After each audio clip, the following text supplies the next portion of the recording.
I almost want to cry listening to this now. It's Ronnie James Dio and his song Mystery from 1984. It's from his album The Last in Line. I discovered it, about a decade and a half or so later. And, I know most of the time when I come up here it's to talk about new rock artists and how great they are. But then again, that's kind of the whole point. One of the hallmarks of true greatness is that it transcends its own era. And Mr. Dio is on a very short list of a very small handful of singers whose voice stands for the ages and for all time. And for those of you who may be on the younger side of my audience who are kind of wondering what this is all about, I would encourage you to check out any of his songs. He was with four really great bands, starting in the 70s with a band called Elf. He was also lead singer for a band called Rainbow in the later 70s. And he's most famously known as the replacement for Ozzy when he became the lead singer of Black Sabbath.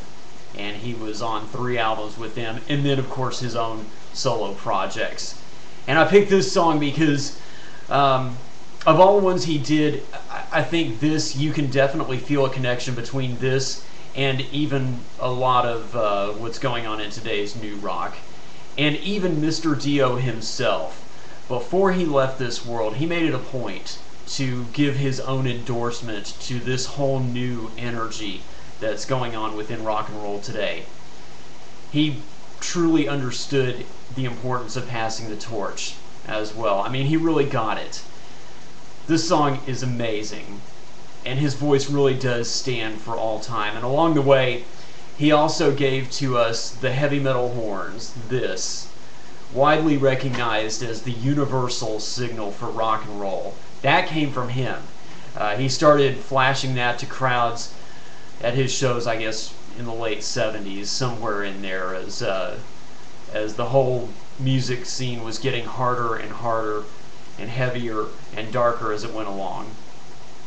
This song comes off in kind of a lighter tone. It's almost a radio-friendly song. It's perky, it's poppy, it almost belies the genre, and yet it still has that sort of darker Ronnie James Dio undercurrent to it. The video itself is amazing. So, with all of that, there's so much more that can be said about him. You can never really say enough. But Ronnie James Dio, thank you for all those great years, for all those great times, and your work here is done, but you will never ever be forgotten. Rock on.